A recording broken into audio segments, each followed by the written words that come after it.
시청자 여러분 안녕하십니까. 돈과 세상이 보이는 시간 아침경제 골든타임 박현진입니다. 강순입니다. 오늘도 알찬 소식들 준비했습니다.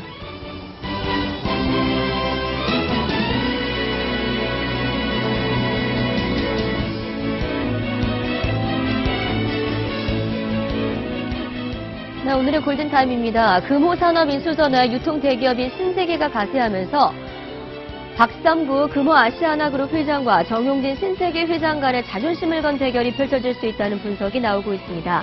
매각 주관사인 산업은행은 다음 달 초까지 입찰 적격자를 선정해 본입찰에 들어간 뒤 4월 중에 우선협상 대상자를 선정할 계획입니다. 항균 효과가 있다고 표시된 자동차 필터 10개 가운데 6개 제품이 항균 효과가 전혀 없는 것으로 나타났습니다. 또 시효가 끝난 인증마크를 멋대로 표시하거나 제조일자도 없어서 성능이 크게 떨어지는 것으로 조사됐습니다. 국세청 환급금이 370억 원에 이르면서 환급금 조회 방법에 대한 관심이 커지고 있습니다.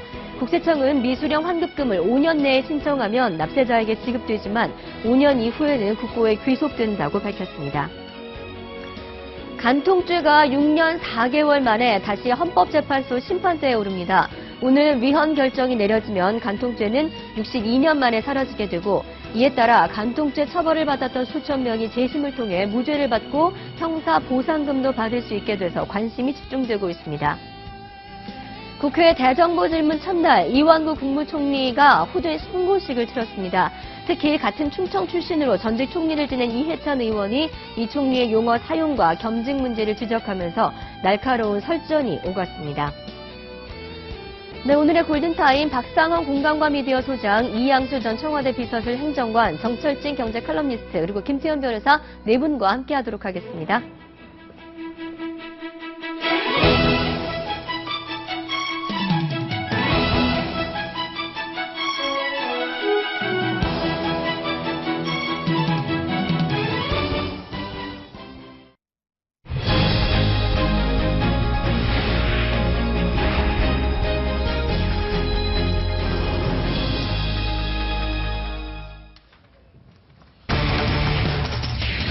자존심 대결. 네, 사실상 금호아시아나그룹의 지주회사라고 볼 수 있는 금호산업 인수전이 본격적으로 시작됐습니다. 어떻게 보면 상반기 최대 인수합병건이라고 볼 수 있는데요. 어떻습니까? 지금 굉장히 많은 인수 후보들이 몰려들었는데요. 네, 어제가 인수의향서 제출 마감일이었었는데 총 6개 군데가 이제 의향서를 제출을 했습니다. 일단 사모펀드가 4곳이고요. 사모펀드는 뭐 어려우니까 우리 시청자 여러분들 아시면 될 것 같은데 기업으로 2기업이 들어갔어요. 하나가 이제 신세계그룹이고 또 하나가 호반건설입니다. 이렇게 총 6개 업체가 이제 붙어서 앞으로 치열한 M&A 이제 딜이 시작이 되고 방식은 이 6개 업체가 이제 난 얼마에 사겠습니다. 이제 금호산업에 대한 이제 가격을 써냅니다. 그럼 이제 주채권단이 현재 산업은행인데 정확히 뭐 적격적 심사도 있지만 이런 건 거의 대부분 다 돈입니다. 이제 가장 많이 써낸 업체의 그 금액을 가지고 지금 그걸 가지고 현재 우선 매수 청구권이 있는 박삼구 금호아시아나그룹 회장한테 보여줍니다. 만약에 뭐 1조를 써냈다. 1조입니다. 그러면 이제 박삼구 회장이 그거보다 1원 정도 더 많은 1조 1원을 내가 받는다 하면은 이게 박삼구 회장한테로 가지만 만에 하나 현재 우선 매수 청구권이 있는 박삼구 회장이 나는 실탄이 없어서 못하겠다. 그렇게 되면은 이제 금호산업의 주인은 바뀌게 되는 거죠. 실제 국적 항공사 그러면 대한항공하고 아시아나항공인데 이렇게 주목을 받는 이유가 아시아나항공을 가져갈 수 있는 인수전이라서 그렇다고 매력적이죠. 합니다. 금호산업을 가지면 아시아나항공을 가질 수가 있죠. 박상구 회장 입장에서는 그 그룹 재편을 다시 해야 되는데 금호산업 넘어가면 모든 게 물거품 되는 것이거든요. 그러니까 본인이 지금 실탄이 없는 건 맞는데 뭐 예를 들면 백기사를 끌어오든지 다른 뭐 펀드랑 손을 잡든지 어떻게 해서든지 아마 자금을 마련하거나 할 겁니다. 그게 이제 박상구 회장 입장인 것이고 신세계 같은 곳이 들어간 이유도 사실은 신세계 입장에서는 이게 유통업 아닙니까? 유통업이 만약에 항공우편 손을 잡으면 엄청난 시너지 효과를 발휘할 수도 있겠죠. 그런 이유가 하나 있고 또 하나는 그 신세계백화점 중에 광주 신세계백화점이 있습니다. 거기 부지 주인이 이제 금호터미널이거든요. 아마 그런 부분도 고려 대상이 됐을 겁니다. 지금 뭐 일각에서 롯데 얘기도 나오고 뭐 CJ 얘기도 나오고 뭐 직접적으로 인수 참여 의향서 제출하지 않았지만 사실은 펀드를 통해 가지고 우회적으로 돈이 들어갈 수도 있는 상황인데 CJ나 롯데 얘기 계속 나오는 것도 역시 마찬가지입니다. 물류, 호텔, 항공 이 시너지 효과 때문에 그런 것이죠. 이 사모펀드에 이제 유력 대기업이 숨어 있을 가능성이 높습니다. 그죠? 네, 그럴 가능성도 있습니다. 그렇죠. 그리고 MBK 파이낸스, IMM 또 외국계가 있는데 시중에서 나오는 이제 뭐 정보지에서는 롯데하고 CJ도 100% 숨어서 네. 들어가 있을 것이다. 실제 이번에 인수 의향서는 내지 않았죠. 내지 않았습니다. 롯데하고 CJ. 예, 롯데하고 CJ는 없었지만 충분히 사모펀드에 돈을 대면서 주인이 될 수가 있는 방법이거든요. 네. 그래서 이제 핵심은 아시아나 항공을 가져가는, 특히 최근에 대한항공에 문제가 또 있기 때문에 이 아시아나 항공이 굉장히 탐나지 않습니까? 국적기 회사고. 네. 그래서 금호산업에 어쩌면 이 딜이, M&A 딜이 1조 원, 1조 1천억 원 이상까지도 써낼 수도 있겠다. 쩐의 1조 전쟁이 될 수도 1천억 원. 있겠다. 예. 네, 뭐 전에 원래는 전에. 8천억에서 한 1조 정도였는데 신세계가 가세하면서 더 뛸 거다라는 네. 얘기 나오고 있지 않습니까? 그렇죠. 네. 또 그러니까 신세계에 줄 수 없다라고 생각하면은 다른 유통, 뭐 롯데나 CJ도 더 쓸 것이고, 이렇게 되면은 결과적으로 박삼구 회장이 고민이 예. 더 커갈 수밖에 없을 것 같아요. 지금 뭐 주식 가치도 계속 오르고 있고 벌써 2배 정도 됐다고 그러죠. 네. 13,000원짜리가 26,000원짜리 거의 됐다. 3개월 만에 2배가 된 것 같아요. 네. 그렇죠. 네. 그런데 제가 뭐 이제 정치권에서 있다 보면 정치인들이 이게 저 배지 달기 위해서 공천받기 위해서 엄청 배신 많이 하거든요. 의리 없는 사람들이 정치인 아닌가 싶은데 제가 보기에 요번에 이 참여하는 그 재벌 기업들도 보면 그 박상구 회장하고 다들 그 친분이 있는 분들이죠. 정영진 회장, 신세계 같은 경우에는 네, 맞습니다. 광주에 부지를 갖고 있었기 때문에 벌써 다 그런 관계 때문에 잘 알고 다른 분들도 다 같은 뭐 재벌들이니까 자주 모일 거고 잘 알 텐데 그런데 돈 앞에서는 가차없이 이거 돈을 좀 꿔주고 빌려주면 금호 인수할 텐데 박상구 회장이 다시 그거 안 하고 살려고 자기가 돈을 벌려고 하네요. 구모 아시아나 그룹이 어려울 때 사실상 정용진 신세계 회장께서 그 부지를 사주면 임대를 하면서 네. 5천억을 지원을 했다고 하더라고요. 그렇습니다. 예. 그만큼 신분이 있는 관계인데 네. 이번에는 과연 박삼구 회장께서 이 돈을 마련할 수 있을까요? 아니면 네. 정용진 회장이 좀 도와주는 백기사로 들어가는 건지 아, 제가 보기엔 백기사로 들어간 것 같지는 않고요. 지금 이제 시중에 나오는 얘기는 이제 박상구 회장의 여동생이 이제 대상그룹의 임세령 전무 있지 않습니까? 어머니입니다. 그러니까 아마 이제 호남 쪽에 자금들이 모일 것이다. 그러니까 대상그룹이 어느 정도 이제 흑기사, 백기사로 참여해주면서 네. 호남 전체에 이제 자금들이 몰려서 싸울 거라고 생각되는데 어쨌든 쩐의 전쟁이 붙으면은 정말 이게 뭐 주가도 그렇고요. 그래서 앞으로 시청자 여러분들 금호산업 또 아시아나 항공 주식도 많이 주목해 보시면 좋을 것 같습니다. 네, 네, 박삼구 알겠습니다. 회장과 정용진 회장의 자존심 대결이 되지 않을까라는 관측입니다. 어제 국세청 연말정산 환급금이 계속해서 실시간 검색어에 오르면서 화제가 됐습니다. 뭐 서버가 다운이 될 정도로 조회수가 많았다고 하는데 하지만 이 환급과 관련한 정보가 부족해서 지나치는 경우도 많죠. 지금 이 시간을 좀 주목해 보시면 어떨까요? 잠자고 있는 세금을 돌려받을 수 있는 방법 손재은 아나운서가 공개합니다. 네, 비법 공개 돈이 보인다. 오늘 알려드릴 비법은 숨겨진 나의 돈, 국세청 환급금 찾는 법입니다. 요즘 국세청 환급금에 대한 관심이 뜨거운데요. 먼저 말씀드리고 싶은 건 이 국세청 환급세금은 연말정산 후 발생하는 환급세금과는 엄연히 다르다는 겁니다. 국세청 환급금이란 원천 징수가 과다하게 됐거나 하는 이유로 납세자가 돌려받을 수 있는 세금인데요. 제법이 바뀌었거나 중간 예납금보다 최종 세금이 적어 감면액이 발생한 경우, 또 납세자의 착오로 세금을 과다 납부한 경우 등에 발생합니다. 23일 국세청에 따르면 현재 국세청 환급세금은 370억 정도이고 대상자는 모두 39만 명이라고 하는데요. 환급 세금 발생일을 기준으로 5년 내에 환급을 신청하는 경우에는 이 돈을 돌려받을 수 있지만 5년이 지나면 국고에 귀속된다고 합니다. 국세청 환급세금이 있는지 알아보기 위해서는 국세청 홈페이지에서 국세 환급금 찾기 메뉴를 이용하시거나 민원24 홈페이지에서 미환급금 찾기 메뉴를 이용하시면 되는데요. 이름과 주민등록번호 등 간단한 신상 정보만 입력하면 된다고 합니다. 그리고 또 한 가지 돈 버는 퀴즈 상품권을 잡아라도 준비되어 있으니까 이것도 놓치지 마세요. 그럼 비법 공개 돈이 보인다. 내일은 더 유익한 정보 가지고 돌아오겠습니다. 네, 앞서 예고해드린 돈 버는 퀴즈 오늘 문제 나갑니다.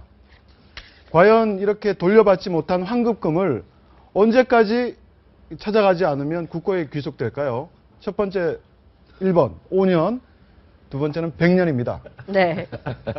골든타임 홈페이지에 들어오셔서 게시판에 오늘 낮 12시까지 정답을 남겨주시면 됩니다. 정답자 가운데 저희가 추첨을 통해서 매일 한 분씩 5만 원 상당의 백화점 상품권을 드리니까요. 많이들 참여해 주시기 바랍니다. 많은 참여 부탁드릴게요. 네, 다음 주제 보시겠습니다. 환급금 370억 원 중 내 돈은 과연 어디에? 지금 뭐 어제 월급 봉투를 다들 어제 월급 봉투를 받아본 직장인들은 굉장히 뭐 말들이 많았습니다. 어제 술자리가 많았다고 하는데 네. 그 연말정산 환급금 관련해서 왜 이렇게 적냐? 나는 왜 이렇게 갑자기 많아졌냐? 하여튼 굉장히 뭐 분란이 많았는데요. 근데 이거와 달리 또 국세 환급금이 있다고 하는데 이게 어떻게 차이가 있는 겁니까? 차이가 완전 다른 겁니다. 연말정산 환급금이라는 거는 네. 샐러리맨들이 원천 징수 대비 세금을 많이 냈나 적게 냈나 해가지고 그걸 토해내는 걸 따로 되는 거고요. 들어가는 이 사이트도 홈택스로 들어가야 되는 거고요. 국세 환급금이라는 거는 이제 주로 자영업자 같은 분들에게서 과다 세금이 청구됐을 때 그거를 이제 향후 재정산을 통해 가지고 2개월 내에 이제 돌려주게 되는 거기 때문에 들어가는 사이트도 완전히 다르거든요.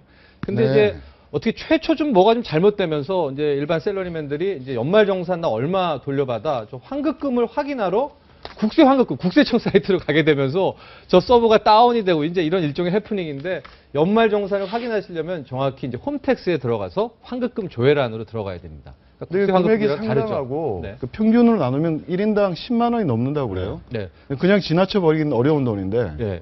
그 또 하나의 오해가 국세 환급금 같은 경우에는 아마 불과 2개월, 3개월 전에 통보가 100% 옵니다. 가져가라고. 예. 예. 고지를 하면 되는데 네. 저 문제를 갖다가 자기가 굳이 찾아 들어가서 내 돈이 있는지 없는지 한다는 것 자체가 좀 이렇게 불합리한 거잖아요. 그렇죠. 저도 좀 의문이 드는 게 그걸 공지를 하지 않나요? 국세청이 고지 좀 그러니까 알려주면 안 되나요? 알려줍니다. 그러니까 받은 사람이 이제 가는 건데 왜 저기가 사이트가 다운이 됐냐면 네. 연말정산 환급금을 확인하려고 국세청 환급금 사이트로 이제 가면서 착각을 해가지고 저기가 문제가 되고 왜 이걸 안 알려줘 했던 건데 현재 국세청에서는 국세청 환급금 같은 경우에는 이제 통보를 해줍니다. 가져가요. 네네. 이걸 5년 이내에 수령해야 되는 것이죠.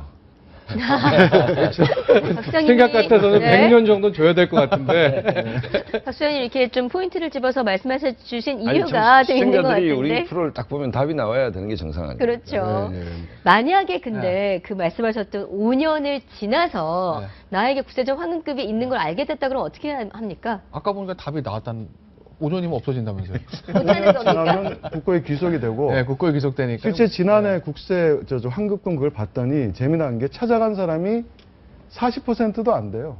그러니까 이제 고지를 받고서는 빨리빨리 움직이셔야 되는데 네. 지금 저도 얼마 전에 봤더니 뭐 이제 포털 사이트에 국세청 환급금 조회가 실시간하면서 1등이더라고요. 네. 예. 왜 그러나 하고 봤더니 이것 때문이었거든요. 이게 사실은 이제 불신의 시대가 낳은 어떤 해프닝인 것이죠. 그러니까 사실 예전에도 있었고 작년에도 있었고 항상 있었던 일입니다. 근데 왜 올해만 사람들이 이 국세청 환급금 조회에 들어가가지고 이 난리를 쳤을까?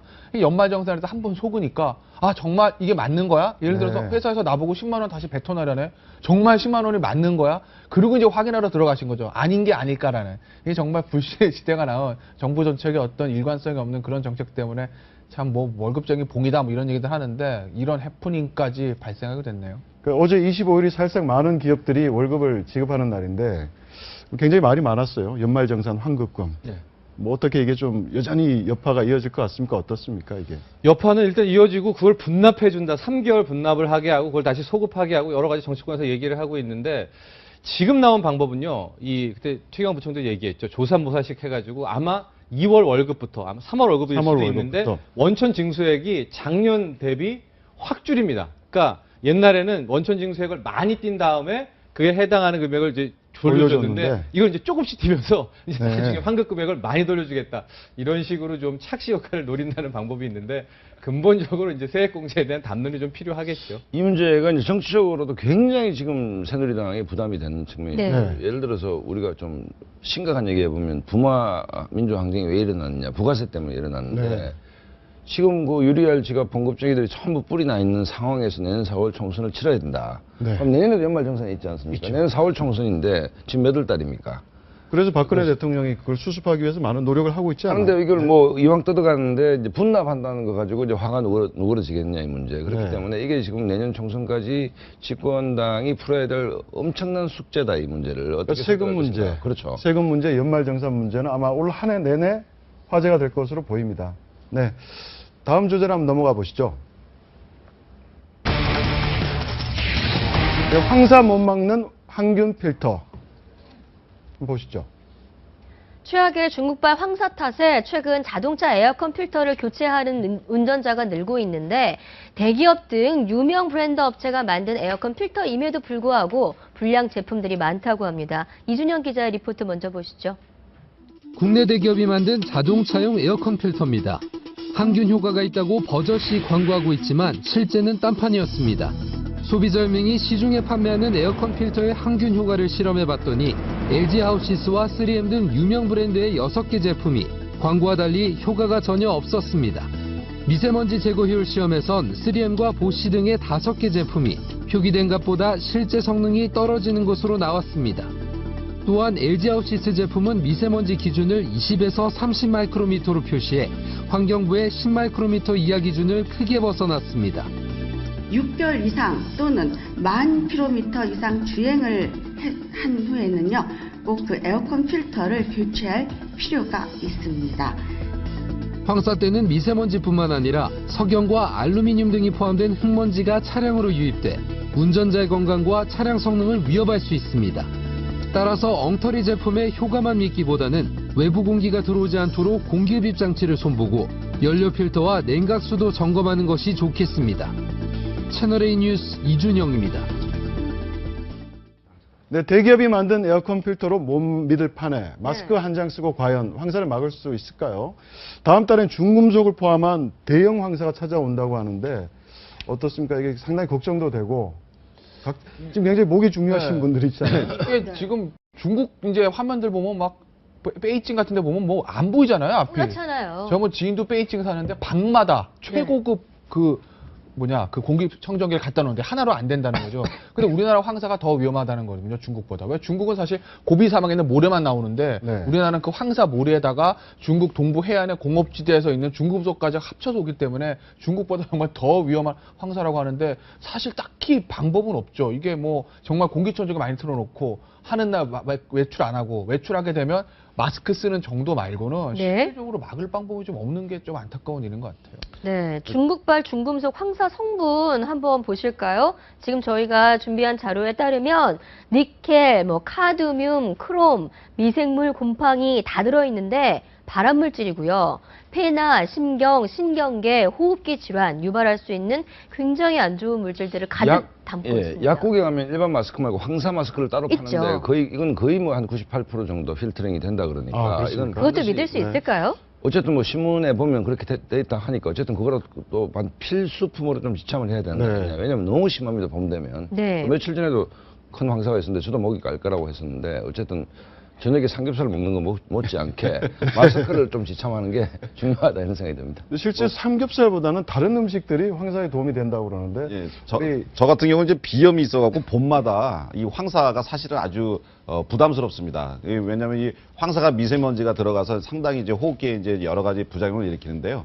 그래서 황사 마스크를 꼭 써야 됩니다. 일반 마스크는 어떤 미세먼지들 한 80%밖에 못 잡아주는데 황사 마스크는 거의 98% 100% 잡아줍니다. 제가 써보니까 그렇더라고요. 그리고 물을 많이 마셔야 돼요. 왜? 기도 속에 이제 그런 것들을 빨리빨리 보내줘야 되기 때문에 물을 많이 마시고 그리고 이제 목에 좋다는 생강차나 도라지차 뭐 이런 걸 좀 먹는데요. 그런 게 좀 도움이 될 것 같습니다. 근데 이게 황사가 어제 오늘 일이 아니고 신라 시대 때 문헌에도 흑비가 내렸다고 이제 나온다고 그래요. 신라 시대 때부터. 예. 그리고 제가 국회에 있을 때는 그 대청봉에 있는 라든가 큰 산에 있는 그 정상지대 흙을 토양을 한번 조사해 본 적이 있었거든요. 근데 대청봉 아주 산속 깊은 곳에 그 청정 지역인데 중금속이 나오더라고요. 그 꼭대기 층에서. 예. 그게 왜 그러냐면 이 황사 때문에 그런 것 같습니다. 그러니까 우리나라 전국 어디도 이 황사를 피해갈 곳은 없는 것 같아요. 대비 철저히 하셔야 될 것 같습니다. 네, 네티즌들은 일반 황사도 아니고 중금속 황사가 몰려드는데 한중 FTA 가서명 어제 했지 않습니까? 이런 상황에서 중국 측에 무슨 좀 책임을 물어야 되는 거 아니냐 이런 얘기까지 나오고 있어요. 물어야 될 것 같아요. 지금 말씀하신 신라 시대 때부터라고 하지 않습니까? 죄라면 중국의 동쪽에 우리가 위치하고 있다는 죄인데 그걸 책임을 물을 수는 없는데 중국 내부적으로도 일단 1차 단순 성장기를 떠나서 경제가 좀 업그레이드 되려면 이 환경 문제를 베이징 같은 데는 그 유수 깊은 도시인데 외국인들이 가장 살기 싫은 도시 1위 아닙니까? 그 황사 때문 아닙니까? 그렇기 때문에 그러니까 한중 간에 이 문제, 환경 문제도 좀 뭔가 머리를 맞대고 좀 숙의를 할 필요가 있다 생각이 들고 뭐 사막에 나무 심는 운동도 우리 뭐 민간 단체들이 가서 하고 있는데 뭔가 정말 정례적으로 이 문제를 근본적으로 해결하기 위해서 한중 간에 뭔가 이 협의체 정도는 좀 필요할 것 같은 생각이 듭니다. 그렇습니다. 얼마 전에 한중 당국자들이 이런 얘기를 회담을 좀 한 걸로 알고 있거든요. 다른 주제에서도 이 주제를 얘기를 하고 있는데 중국에서도 아유, 저 미안한데 딱히 우리도 방법이 없어. 우리도 정말 미치겠어. 이런 사실 답변이 들어온다는 거죠. 그러니까 사실 딱히 지금 대책은 없는 것이고 말씀하신 대로 중국에서 나름대로 이제 본인들이 이제 좀 고도 성장기 좀 지나서 성장이 약간 정체되고 있는 상황이니까 이제 환경에 좀 신경 써주기를 바라는 거 말고는 딱히 사실 뚜렷한 대책은 없는 게 실정인 것이죠. 네, 알겠습니다. 그럼 일반 황사에 대비할 생활 수칙도 한번 어떤 게 있을지 한번 저희가 짚어보겠습니다. 보시다시피 계속 얘기하셨는데요. 황사 마스크는 한 번만 사용하셔야 되고 이걸 다시 사용하게 되면 효과가 떨어진다고 하네요. 양치질은 필수고요. 소금물 대신에 인공 눈물을 사용하는 게 좋습니다. 그리고 이건 상식이겠지만 모래 덮인 길거리 음식은 가급적 자제해 주시는 게 좋을 것 같습니다. 그리고 리포트에서 보셨다시피 이런 항균 필터를 만드는 업체들도 이제 좀 책임의식을 갖고 이 황사가 한국에 이제 일상화된 현상이기 때문에 좀 책임의식을 갖고 제대로 만들어 주셨으면 좋겠습니다. 네, 다음 주제 보겠습니다. 네. 네, 중장년의 반란으로 한번 얘기를 이어가 보죠. 네, 고령화 사회가 급속도로 진행되고 평균 수명이 굉장히 늘어나면서 60, 70대, 50대에서 70대 노년층 문화도 많이 변하고 있습니다. 은퇴 후에 주체적인 삶을 사려는 노력도 많아졌다고 할까요? 어떻습니까? 지금 이렇게 달라진 인식이 한국인 노래 애창곡 순위에서도 크게 반영되고 있는데요. 네, 제가 그 얘기 해드릴게요. 자, 먼저 한국인의 애창곡으로 좀 시작을 해볼게요. 달라진 중장년층의 문화, 중장년층의 반란 한번 보실까요?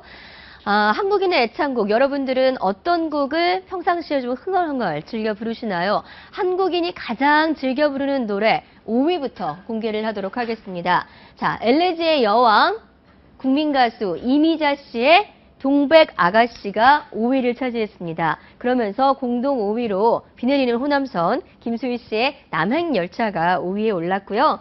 4위에는 전국에 어머나 열풍을 일으켰던 장윤정 씨의 어머나, 장윤정 씨의 일약 스타덤에 정말 올려놓은 노래였죠. 2위는 공동으로 두 곡이 차지했습니다. 박상철 씨의 무조건, 그리고 노사연의 만남인데, 노사연의 만남 1989년에 노사연 2집의 앨범에 수록이 되면서 고 김대중 전 대통령 등 많은 분들이 가장 좋아하는 곡으로 꼽는 국민적인 사랑을 받은 곡이었죠. 함께 이름을 올린 곡은 미용사를 하다가 전국 노래자랑으로 데뷔한 가수 박상철 씨의 곡 무조건입니다. 아마 많은 분들 좋아하실 텐데 2005년 3집 앨범에 수록된 이 곡으로 박상철 씨 트로트계의 황태자라는 별명까지 얻었습니다. 자, 그렇다면 대망의 1위는 어떤 곡일까요? 감이 좀 오십니까? 자, 1위는 바로 노래부터 들려드리겠습니다.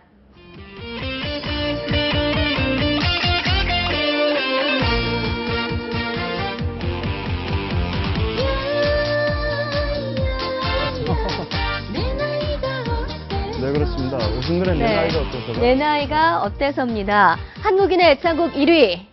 얼마 전에 세상을 떠난 고 김자옥 씨의 남편이죠. 국민 애처가로 알려진 가수 오승근 씨의 노래 내 나이가 어때서가 1위를 차지한 곡입니다.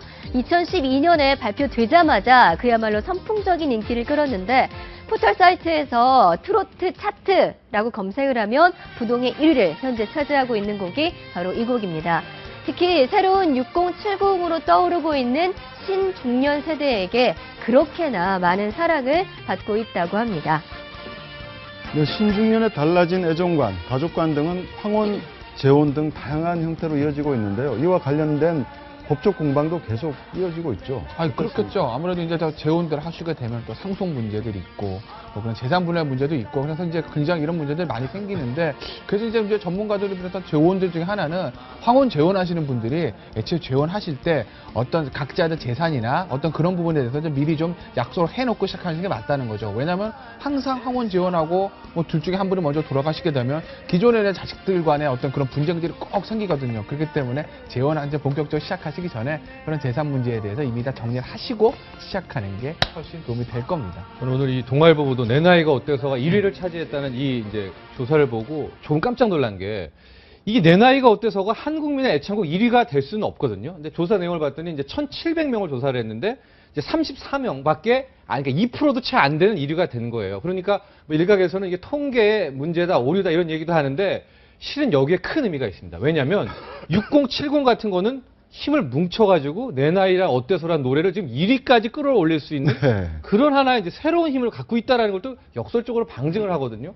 그러니까 이렇게 되면 지금 우리가 말하고 있는 실버 세대는 75세 이상을 말하고 이제 네. 새롭게 요즘 얘기 나오고 있는 이 신중년 세대라는 이 세대가 앞으로 사회의 소비 주체도 그렇고 뭐 돈 관련한 경제 문제에서도 새로운 파워를 갖고 있지 않을까. 점점 새로운 그런 파워를 갖추게 될 것 같아요. 정말로 신중년 세대라는 네. 층이. 그리고 이 노래가 제가 보기에 내 나이에 어때서가 남행열차 무조건 어머나를 지금 이겼잖아요. 네. 이게 저는 참 놀라운 일인데 왜냐하면 이 남행열차 무조건 어머나는요 전부 다 대선 총선 때 캠페인송으로 쓰이는 노래입니다. 네. 선거 빠르고 로고송으로 예 쓰였죠. 로고송 이렇게 춤추기 좋고 이래가지고 선거 로고송으로 쓰는 그 노래들이기 때문에 전 국민이 다 들어보 귀에 낯익은 노래거든요. 그걸 내 나이가 어때서가 이겼다는 게 좀 참 새롭네요. 이 60, 70 세대 뭐 중장년층 뭐 반란이다 뭐 이런 얘기도 하고 있는데 이게 사실은 새로운 이제 소비 트렌드거든요. 그럼 우리나라 내수가 지금 완전히 죽어 있지 않습니까?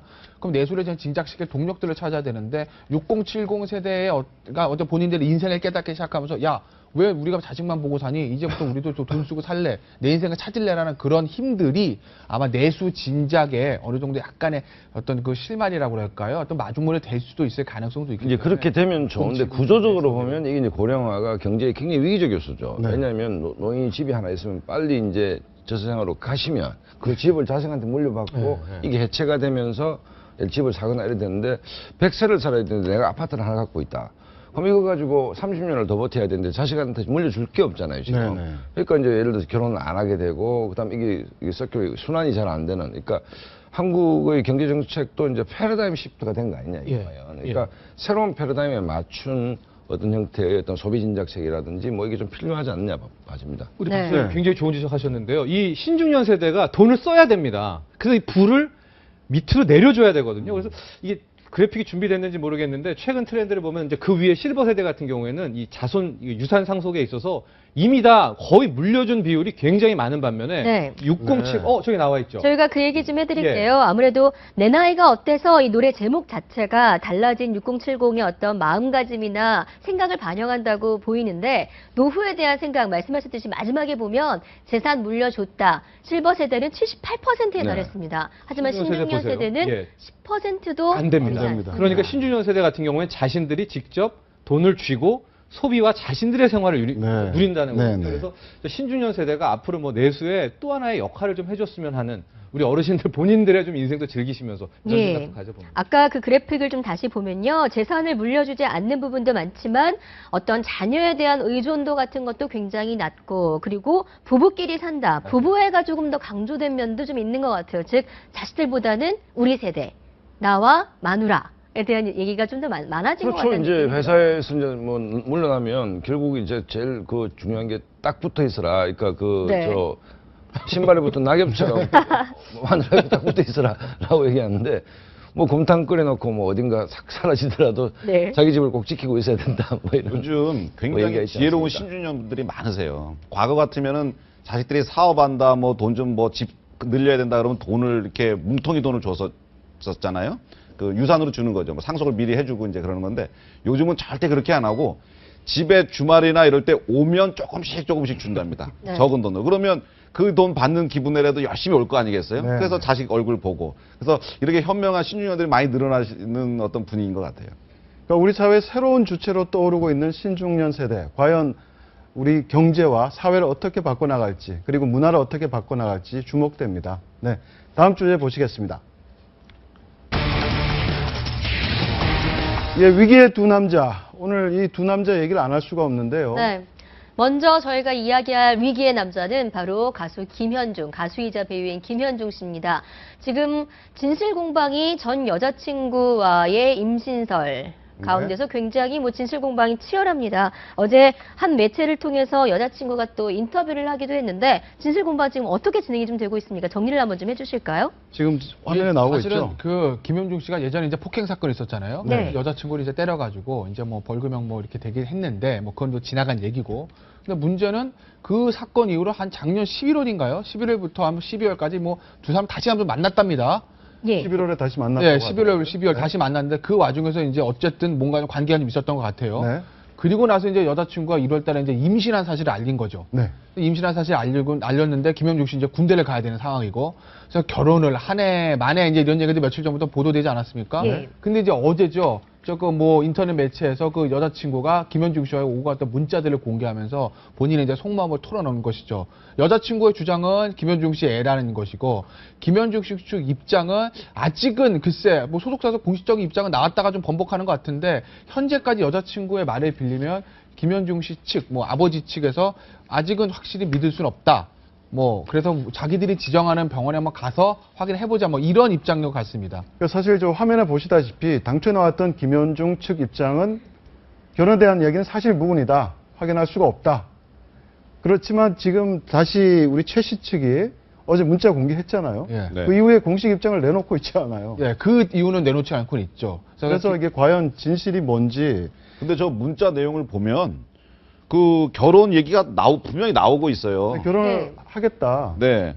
할 수 있다. 우리 애기도 문자 내용을 좀 다시 보여주세요. 예. 우리 애기도 나를 위해서도 아니고 범죄자 되기 싫어서 결혼한다는 거야? 이런 식으로 이제 결혼하겠다는 얘기. 그러니까 김현중 얘기도 충분히 씨가 나오고. 아이의 존재에 대해서 알고 있는 듯한 예. 그런 문자 내용이 있죠. 그러니까 김현주 씨가 아니 우리 아가를 위해서도 열심히 산다. 더 이상 이런 일에 휘말립지가 않다. 다 잊고 너랑 나랑 새 출발하자. 지금 저희가 네. 준비한 자료에는 맨 마지막에 보시면 내 아이와 널 위해서 잘할게. 군대 다녀올 동안 우리 아가 예쁘게 키워줘라고 김현중 씨의 카톡 내용이 나와 있습니다. 저게 이제 여자친구 측에서 물론 여자친구가 공개를 한 거지. 여자친구 쪽에서 뭐라고 하는 이유는 뭐냐면 저 맨 위에 보세요. 네. 그 맨 위에 보면 그럼 결혼할 테니 탄원서나 넣어줘. 네 남편 빨간 줄 가게 생겼어. 이대로나 벌금형 받으면 빨간 줄이래. 네. 회사가 죄가 죄가? 있는 범죄자라고 회사에서 그러네 이거거든요. 그러니까 결국 여자친구 입장에서는 야, 너 나한테 탄원서 받으려고 이런 거지 뭐 이런 생각을 하는 거죠. 네. 근데 김영수 씨랑 소속사랑 글쎄 참 희한한 사람들인 게, 이게 탄원서라는 게 이제 피해자가 처벌을 원하지 않는다는 거거든요. 그거 하더라도 유죄가 무죄로 되는 건 아니에요. 김영수 씨 어쨌든 때린 건 인정이 된 거잖아요. 네. 그러니까 어차피 속된 말은 전과, 벌금형 전과든 집행유예 전과는 남는 건데 탄원서 들어간다고 무슨 빨간 줄이 뭐 없어지나요? 글쎄 김현중 그렇지 씨 않나요? 아니 그건 아니죠. 그건 사실이 틀립니다. 그럼요. 왜냐하면 지금 무죄가 되면 이제 전과가 없어지는 건데 네. 벌금형도 전과거든요. 그러니까 속된 말로 어쨌든 김현중 씨 때린 건 맞는 거고 처벌의 강도를 낮추기 위해서 탄원서가 필요한 건데, 그걸 가지고 뭐 탄원서가 들어가면 네 남편 전과자 안 되라는 워딩은 도대체 누구한테 듣고 한 얘기들인지, 글쎄 그 소속사는 뭐 변호사가 없나요? 참 희한하네요.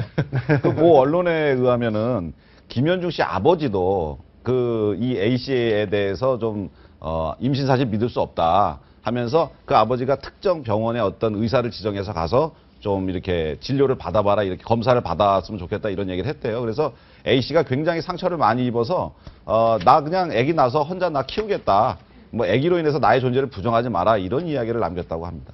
네, 또 다른 위기의 남자가 네. 방금 공항을 통해서 입국했습니다. 네, 바로 배우 이병헌 씨입니다. 임신한 아내 배우 이민정 씨와 조금 전 7시에 이민정 씨와 동반 귀국을 했다고 하는데, 비행기가 약간 연착이 되면서 8시 4분쯤 입국을 한 모습이라고 하죠. 지금 바로 취재진 앞에서 귀국한 이병헌 씨가 한마디를 하고 있는 바로 따끈따끈한 영상의 모습입니다. 지금 저희가 목소리는 바로 들려드리지 못했는데 그 내용을 좀 전해드리면요.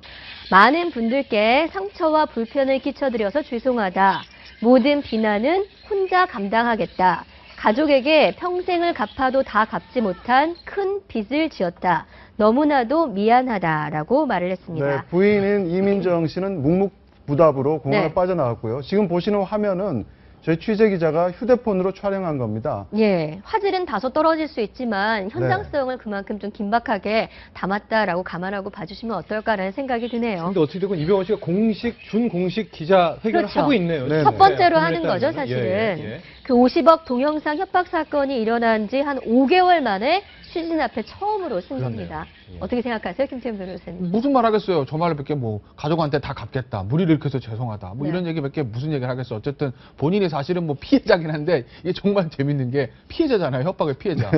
협박의 법적으로는 피해자인데 실질적으로 사실 가장 많이 지금 비난을 받는 거는 어떻게 보면 이병헌 씨거든요. 네. 그 뭐 어린 그 여자분이라 어쨌든 법적으로 잘못한 거니까 당연히 뭐 구속자 처벌을 받는 거고. 근데 그 판결문 공개되면서 사실 이병헌 씨가 어떻게 보면 사실 굉장히 이제까지 쌓았던 이미지에다가 먹칠을 한 것이고 광고도 지금 국내에서는 많이 떨어져 나갔다고 하는데 글쎄 뭐 이병헌 씨가 어떻게 이 상황을 뭐 반전시킬 수 있을지를 좀 지켜봐야 되겠죠. 근데 뭐 배우니까 뭐 작품으로 승부하는 일밖에 더 있겠어요. 네, 이렇게 태도 변화를 보인 게 결국은 앞으로 개봉될 영화와도 상당히 관련이 있지 않습니까? 앞으로 계속 영화 개봉 예정인데. 뭐 그런 것도 있고 본인의 앞으로 연예계 생활도 있지만 전 이병헌 씨 사건에서 이제 두 가지 역설을 봤는데 첫 번째 역설은 우리 법이 갖는 역설입니다. 즉 애인 관계였으면은 이모 씨하고 협박죄가 성립이 안 됐을 건데 애인 관계가 아니었기 때문에 협박이라는 거거든요. 그러니까 막 뭐 이렇게 좀 추근되고 뭐 이렇게 해도 이 지분돼도 애인이 아니면은 협박이 되고 오히려 불륜을 저질렀으면은 이게 협박이 안 되는 그런 역설이 하나 있고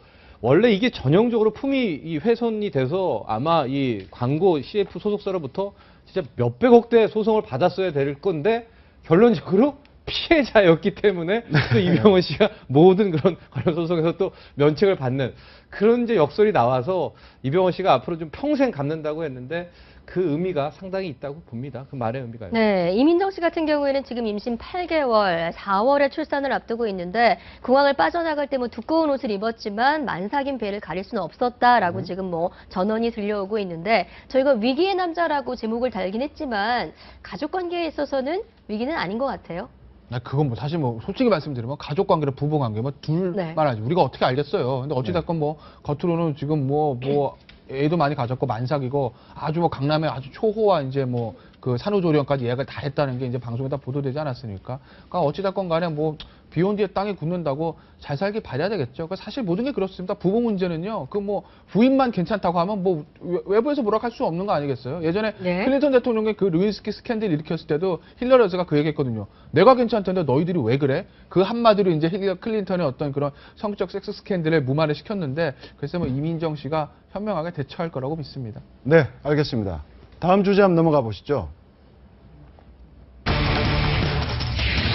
네, 간통죄 오늘 운명의 날입니다. 이 얘기 한번 해보죠. 간통죄 폐지 여부가 오늘 오후 2시 다시 헌법재판소 심판대에 오르는데요. 지금까지 모두 4차례에 걸쳐 합헌 결정이 내려졌습니다. 가장 마지막인 2008년 정족수 1명이 부족해 간통죄가 유지되었는데 과연 이번에는 어떤 판결이 나올지 결정이 나올지 어떻게 보십니까? 우리 패널분들. 지금 뭐 김태민 변호사 계시지만 이제 대충 지난번에 5대 4였으니까 3분의 2가 6표 아닙니까? 네. 그다음에 이제 이분들 그러니까 헌법재판관들이 국회 인사청문회 할 때 의원들이 이 부분에 질의한 게 있거든요. 그러니까 내부는 확실히 이게 이제 위헌이다라고 답변한 뭐 그런 것도 있어서 통과되지 않겠나라고 봤는데 또 한 여론조사를 보면 국민의 한 70%가 통과됐는데 반대하고 있다는 조사도 있기 때문에 국민들의 70%는 반대하고 헌법재판관들 성향을 봐서는 통과될 가능성이 높다. 있는 뭐 거고. 이렇게 되면 점치는 것 같습니다. 네. 우리 6시간 남은 결과를 저보고 맞히시라고 지금 아마 결정문 다 써놨을 건데요. 제가 봤을 때는 이번엔 위헌 나올 것 같아요. 한 6대3이나 7대2 정도 위헌 나올 것 같고 그게 사실 시대의 흐름인 것이죠. 왜냐하면 사실 간통죄 자체를 가지는 나라가 이슬람 국가 빼고 그다음에 대만이랑 우리나라 정도거든요. 서구 선진국도 전부 다 폐지를 했습니다. 이게 사실은 국가형벌권의 좀 과도한 개입이라는 비판이 항상 있었던 것이고 과연 관통죄가 있다고 해서 불륜이 줄어들고 관통죄가 없어지면 불륜이 늘어날까? 사실 그건 아니라는 게 이제 형사정책적인 하는 분들의 이제 연구 결과인데 그렇다고 보면 이게 사실 부부의 문제이기 때문에 부부가 민사적으로 해결할 문제지 이걸 사실은 뭐 형벌로 해결할 문제는 아니라고 보기 때문에 아마 간통죄 폐지될 것 같고 그동안 간통죄에 대해서 합헌을 가장 크게 주장했던 단체가 여성단체입니다. 항상 이제 간통죄 이제 결정할 때는 90년대 되면 여성단체들이 헌법재판소에 가서 시위하고 그랬거든요. 근데 정말 아이러니컬한 게요. 지금은 여성단체들은 간통죄 폐지를 오히려 주장하고 있답니다. 바뀌었죠. 네, 그만큼 이제 남녀 관계가 사실 좀 이제 평등한 관계가 된 것이고, 그리고 정말 이게 재미있는 통계인데, 간통죄 고소하는 게 남편이 부인을 고소하는 게 부인이 남편 고소하는 것보다 훨씬 많습니다. 현재는 그렇습니다. 그렇습니까? 그렇기 때문에 남편이 부인을 고소하는 그게 훨씬 많아요. 네. 형 지금 나온 그것도 결과 많이 자체는 물론 그렇다고 해서 여자분들이 남자보다 바람을 더 많이 핀다 이건 아니거든요. 네. 물론 여자분들은 남편의 바람 피는 걸 좀 이제 참아주는 경우들도 있고 한국 사회의 특성상 남자들은 절대 용납 못하는 게 있으니까 당연히 그런 통계가 나올 텐데 어쨌든지 간에 형사 처벌받는 사람들은 여자가 많은 게 현실이거든요. 네. 그러니까 달라진 시대상 이게 이제 합헌이 위헌이 될 경우에는 이제 심부름센터에서 주요한 영업 아이템이 김이 떨어지는. 예, 맞습니다. 예, 이게 웃을 게 아니라 이번 간통죄 위헌 합헌과 같이 지금 엮여 들어가는 게 이 네. 탐정입니다. 탐정이라는 직업군에 아. 대해서도 또 앞으로 우리 사회가 어떻게 될까가 지금 같이 논의가 되고 있는 게 네, 사실이거든요. 네. 연관성이 분명히 있습니다. 만에 하나 이게 서구사회에서 간통죄가 이제 폐지가 된다면 자력으로 이제 해결을 해야 되거든요. 모든 걸 민사로 가야 되면 이제 앞으로 이제 소위 말하는 심부름센터고 좀 일본식으로 말하면 탐정인데 여기에 직업과 시장이 아마 정말 크게 열린다라는 게 대세 중에 대세고 가장 인기 있는 분들이 이제 전직 경찰관들 네. 네. 또 보험 쪽에서 채권 추심하셨던 네. 분들 같은 경우에는 굉장한 상종가를 칠 것 같아서 오늘 이제 오후에 나올 이 판결에 따라서 새로운 직업군, 뭐 직업의 시대를 다시 한번 열릴 결국 것이다. 그게 단순히 웃을 일이 아니고 웃을 일 정말로 아닙니다. 이거 정말로 지금 큰 산업적인 시장이 열립니다. 측면에서 그렇네요. 시장이 왜냐하면 이제 이제 이혼 소송할 때 증빙 자료를 이제 네. 상대의 불륜이나 필요하죠. 불륜을 이제 첨부를 해야 되기 때문에 이걸 이제 간통죄는 옛날에 고발하면 경찰이 갔었는데 네. 이제 이게 안 되면 예. 예를 들어서 이제 흥신소 같은 데가 활발하게 지겠죠. 간통죄가 없어짐으로써 변호사들 그 이혼 전문 그 소송 그 하시는 그 변호사들도 수임이 좀 줄어들 거 아니냐라고 여쭸더니 전혀 아니라고 뭐 앞으로 이제 재산 분할이라든지 뭐 오히려 더 법적으로 해야 될 것들이 많기 때문에 뭐 더 늘어날 거다라고 변호사들께서 그렇게 얘기하시더라고요. 많은 부분이 바뀌는데 그런데 지금 62년 만에 만약에 네. 간통죄가 없어지게 되면 그 이전에 처벌받았던 사람들은 어떻게 되는 어떻게 겁니까? 됩니까? 원래는 헌법재판소가 성별이 위헌 결정하고 소급표가 있거든요. 네. 얼마 전에 헌법재판소 법이 약간 개정돼서 예전에 합헌 판결 난 거부터 요번에 위헌 판결 날 때까지입니다. 2008년 예, 그러니까 2008년 합헌 났었죠. 예. 그때부터 요번에 위헌 판결 내면 한 5년, 한 7년 정도 되나요? 그 정도의 이제 간통죄 처벌받으신 분들은 재심 청구하면 다시 이제 무죄로 만들어 주죠. 쉽게 말씀드리면. 근데 그 숫자가 한 수천 명 정도 5,400 5천 명 가까이 되죠. 그분들은 구제를 받으시게 되는데 98년 이전에 간통하신 분들은 구제 못 받죠. 그럼 말씀하신 것처럼 그 2008년에 배우 옥소리 씨 얘기 있지 않습니까? 네. 청구가 가능한 겁니까? 옥소리 씨 같은 경우? 그분은 안 될 거. 글쎄 안 되죠. 2008년에 왜냐면은 언제 했는지 제가 왜냐면 그 쉽지가 않아서. 2008년에 위헌 들어간 그 신청을 한 사람이 옥소리 씨입니다. 아. 위헌 아, 판결. 그래요? 그러니까 옥소리 씨는 아깝게도 그때 이제 예. 그게 신청을 합헌이 한 나왔죠. 당사자. 예. 예. 그렇기 때문에 이제 그 이후가 돼야 되겠죠. 예. 형사 보상금도 엄청나게 클 거라고 얘기 나오던데. 근데 형사부상금 같은 경우에 지금 법에 규정된 자체가 얼마 그렇게 양 자체가 미약하기 때문에 네. 개인에게 들어가는 돈은 사실은 많지는 않을 텐데 그게 이제 숫자 5천 명 정도 되다 보면 국고에 부담은 될 것 같아요. 네, 앞으로 4시간인가요? 이제 4시간 뒤에 나올 이 간통죄 어떻게 굉장히 기초가 주목됩니다. 네, 다음 주제 한번 보시겠습니다. 네, 현 총리와 전 총리 대결이 어제 있었는데요. 어제 국회 대정부 질문 이완구 국무총리의 공식적인 첫 국회 데뷔식이었습니다. 그런데 이 총리, 버럭 총리로 불렸던 인물이자 같은 충남 출신인 새정치연합 이해찬 의원에게 아주 호된 신고식을 치렀습니다. 어떤 내용인지 한번 소개를 간단히 그 해주시죠. 내용은 직접 저희가 한번 좀 네네. 목소리를 좀 들려드리도록 네. 할까요? 예. 지난번 원내대표 하실 적에 대통령을 만나서 각하라는 표현을 쓰셨는데 적절치 않은 표현이라서 폐기했던 용어입니다. 국민 정서에 맞지 않는다면 그건 다시 한번 재고를 하도록 적절치 않은 표현입니다. 네, 그렇게 하도록 하겠습니다. 현 정부에서 의원 겸직 의원이 지금 6명이라고 하지 않습니까? 예. 내년 1월 달에 청문회를 6번을 해야 됩니다. 다른 사람은 몰라도 총리만큼은 총선에 불출마하겠다고 이 자리에서 입장을 표명을 하시고 저는 이 자리가 마지막 저의 공직의 자리라고 생각하고 있습니다. 다만 지역 구민에 대한 최선의 그 도리가 있기 때문에 적절한 기회에 제 입장을 밝히도록. 원래 두 사람이 사이가 안 좋습니까? 예, 뭐 저 충청도 출신이지만 서로 정치 궤적이 전혀 달랐기 때문에 이해찬 전 총리는 그야말로 이제 뭐 학생운동 시절부터 쭉 이렇게 왔던 분이고 이완구 총리는 뭐 경찰 공무원 출신으로 올라간 분이기 때문에 서로 소와 닭 사이라고 보면 되는데. 근데 사실은 저는 우리나라 정치 문화가 바뀌어야 되는 것이 우리 시청자 여러분들이 유튜브 와서 영국의 총리와 야당 당수의 디베이트 하는 걸 보면 연단부터 지금 국회의원이 높고 강요들이 낮지 않습니까? 그건 마주보고 하고 있습니다. 마주보고 하는 것이고, 그다음에 저런 식으로 뭐 인신공격 뭐 이런 하는 게 아니고 굉장히 격렬하게 디베이트를 하거든요. 근데 우리는 마치 총리나 강요들이 죄인처럼 뭐 겸손해야 되고 또 자기 주장을 못하고, 어제도 뭐 이해찬 전 총리가 황교안 장관을 할 때 자기 얘기만 하고 말문을 계속 자르는 이런 그거는 토론이 아니고 훈계하고 받아 적는 학생처럼 모양이 되는데, 저는 단상단화를 하는데 저것도 수평적으로 맞출 필요가 있다. 그다음에 서로 강요와 국회의원이 토론하는 것인데 일방적으로 훈시하고 잘못한 학생처럼 받아 적고, 저 문제는 선진적인 정치 문화에 맞지 않다. 저게 하나의 쇼가 돼야 된다. 토론 쇼가 돼야 되는 것이고, 그래서 그 영국의 그 여야 당수끼리 토론 보면 정말 짧게 굉장히 격렬하게 토론하거든요. 야유도 나오고. 저도 그 영상 많이 봤는데 티키타카처럼 막 두두두둑 쏟아내면은 막 야유 나오고 웃고 떠들고 막. 그럼 서로 거리도 거의 한 1m밖에 안 됩니다. 이렇게 마주 서서 한 사람이 얘기하고 앉으면 또 나와서 얘기하고 이렇게 되는데, 굉장히 권위적으로 국회의원이 얼마나 힘이 있는지 모르지만 국회의원은 굉장히 높이 있고, 그다음에 강요도 낮게 있고, 그다음에 죄송합니다. 말하는데 말대꾸하지 말아요. 뭐 이런 식의 것들은 정말 낡은 정치 문화다. 근데 대정부 질문이라는 게 이제 맨 처음 만들어진 게 국민의 대표들이 행정부를 견제하는 가장 어떤 중요한 장치로, 특히 독재 정권에 대해서 여러 가지 그 강요들의 어떤 잘못을 지적하는 그런 차원에서 맨 처음 취지로 생겼기 때문에 이제 저렇게 의원들이 이제 강요보다 더 높은 지위를 보이는 것처럼 저렇게 되어 있는 것 같고요. 근데 사실 지금 총리께서 굉장히 이해찬 총리께서 지금 이완구 총리도 굉장히 다그치는 모습으로 나오잖아요. 네. 이게 사실은 전략인데, 총리가 맨 처음에 일반적으로 국회에 딱 돼서 대정부 질문 나오면 다선 의원이나 주요 저렇게 이해찬 전 총리와 이런 분들을 내세워서 군기 잡고 혼내는 방식이 하나가 있고요. 또 하나가 이제 초선 의원들을 내보내가지고 욕보이기식이 있습니다. 많이 봤죠. 그죠. 초선 의원들이 가서 총리 막 다선 의원들 막 혼내고 그러면은 이제 좀 자존심 무지하게 상하고 흥분해서 이제 말실수도 하고 그러거든요.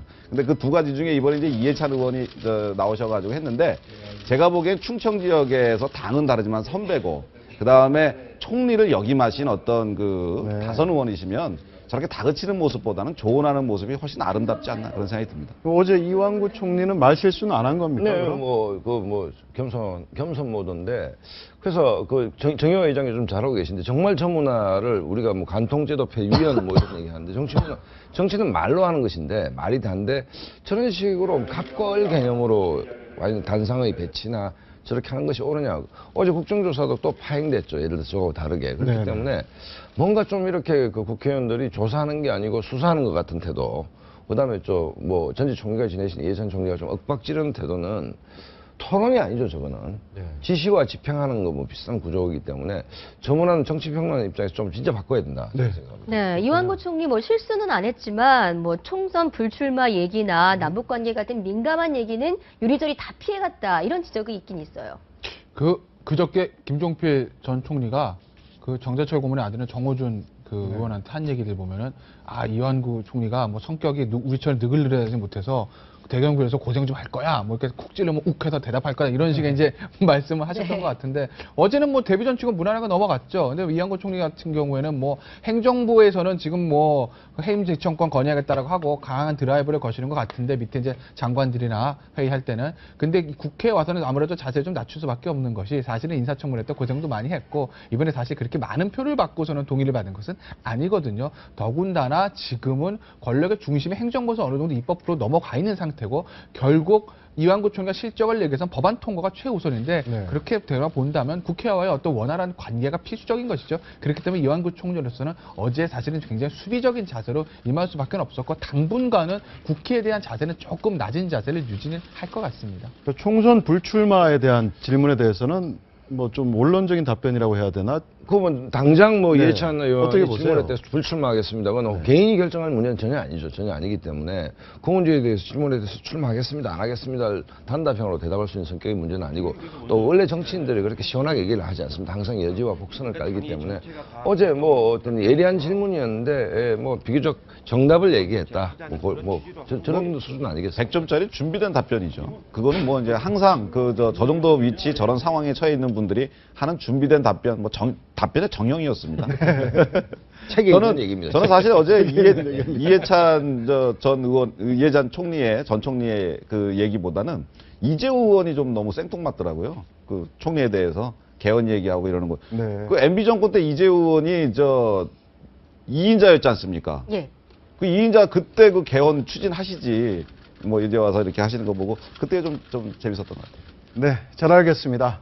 오늘 내부 말씀 여기까지 듣도록 하겠습니다. 네, 감사합니다. 고맙습니다. 네, 네, 오늘의 골든타임 여기까지입니다. 네, 고맙습니다.